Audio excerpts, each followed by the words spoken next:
Oke, hai, berjumpa lagi kita di dalam channel ini. Oke, pada hari ini apa yang admin ingin kongsikan kepada Anda semua berkaitan dengan isu-isu panas dan terkini, di mana ianya berkata, pakar menjangkakan harga barang akan naik pada 2023 sebanyak 10%, 10%. Tapi Rafizi hanya main data dan tidak ada perancangan terkini. Jadi, sebelum admin meneruskan isu yang terhangat pada hari ini, jangan lupa bantu admin tolong tekan butang subscribe dan juga pada butang lonceng supaya Anda sentiasa mengikuti perkembangan terkini yang akan admin kongsikan di dalam channel ini buat Anda semua. Terima kasih. Oke, baiklah. Isu yang tergempar, admin akan teruskan dan admin akan ceritakan kepada Anda pada hari ini apa yang admin dapat. Ianya berkata, pakar ekonomi dari University Tun Abdul Razak, Prof. Emeritus Dr. Barjoy Bardai, menjangkakan harga barang dan makanan akan melonjak sehingga 10% pada 2023 berdasarkan kepada ujaran kadar inflasi yang dijangka meningkat kepada 6 hingga 7%.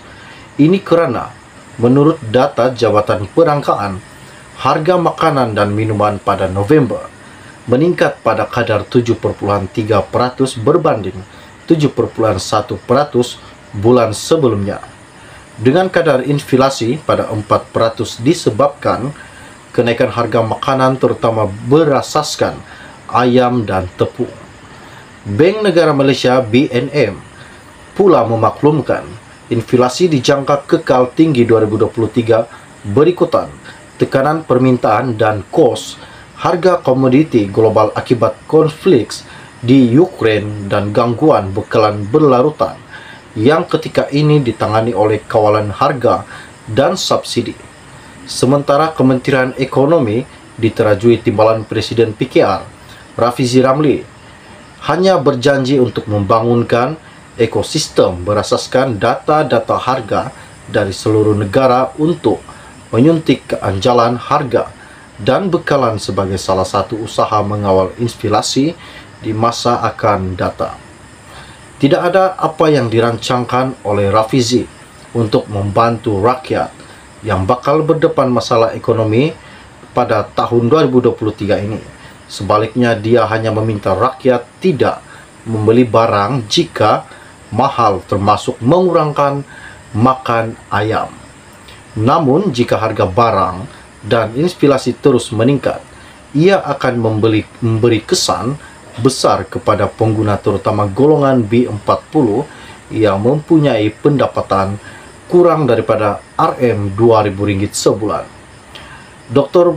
Barjoy menjelaskan kuasa membeli pengguna dijangka semakin berkurangan dan ia perlu ditangani segera kerana ia memaksa pengguna kurang berbelanja yang akan memperlahankan pertumbuhan ekonomi.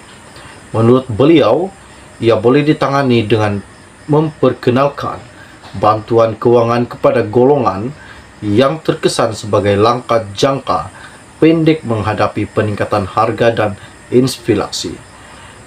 Apa yang dikatakannya ini sangat-sangat menggemparkan. Jadi, mari kita dengar apa yang dikatakan oleh doktor. Kerajaan perlu memikirkan soal perlindungan sosial. Contohnya, memperkenalkan skim tambahan pendapatan dengan bantuan antara RM100 sehingga RM1000, misalnya dengan peruntukan lebih RM50 bilion. Ini boleh menampung pendapatan pengguna, katanya. Katanya lagi, peruntukan itu juga amat penting kerana kenaikan inflasi akan menyebabkan kadar dasar semalaman OPR dinaikkan lebih tinggi pada masa akan datang. Pada tahun 2019, kadar OPR adalah 3,5%. Ketika ini kadar OPR pada 2,75% dan dianggarkan ia akan dinaikkan sehingga 3,25%. Ini akan menjadi beban kepada peminjam, terutama yang membuat pembiayaan konvensional akan berubah manakala permintaan kereta dan rumah akan menurun, malah bayaran ansuran akan berkurangan katanya. Oleh itu, kerajaan perlu mengambil tindakan segera supaya pengguna tidak terjejas teruk dengan kenaikan harga dan inflasi dalam tempo beberapa bulan yang akan datang ini. Kerajaan baharu, tetapi mereka perlu segera melaksanakan dasar. Walaupun mereka perlukan masa untuk mengkaji, kerajaan perlu mempunyai matlamat jangka pendek untuk tangani isu dengan segera. Matlamat jangka pendek adalah menstabilkan harga dan memastikan barang sentiasa ada di pasaran. Matlamat jangka sederhana pula adalah menurunkan harga, manakala matlamat jangka panjang adalah meningkatkan pendapatan pengguna. Itu paling utama dan penting. Kalau kawalan harga tapi pendapatan tak meningkat, pengguna akan kecewa kerana tak ada apa-apa perubahan terhadap kos sara hidupnya, sara hidup mereka, sara hidup rakyat. Sekian saja info-info ringkas, info-info tergempar panas yang telah admin kongsikan kepada Anda di dalam channel ini pada hari ini.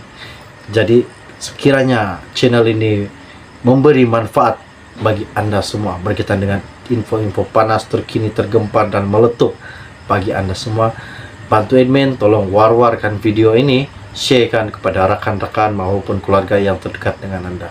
Jangan malu, jangan segan. Terima kasih kepada yang selalu memberi sokongan kepada admin dari pertama sampai sekarang. Dan jangan lupa juga bagi baru saja yang melihat channel ini, bantu admin tolong tekan butang subscribe dan juga pada butang lonceng supaya Anda sentiasa mengikuti perkembangan terkini yang akan admin kongsikan di dalam channel ini untuk Anda semua.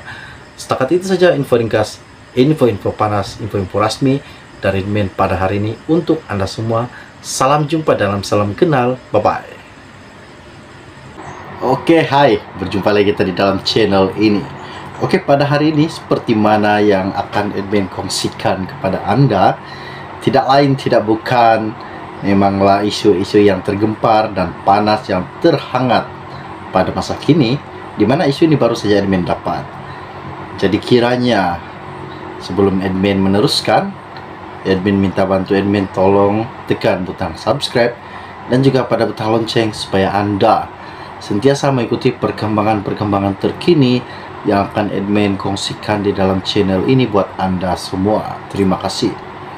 Isu ini pada hari ini yang admin dapat ianya sangat menggemparkan, di mana TPM lebih tinggi daripada Agong.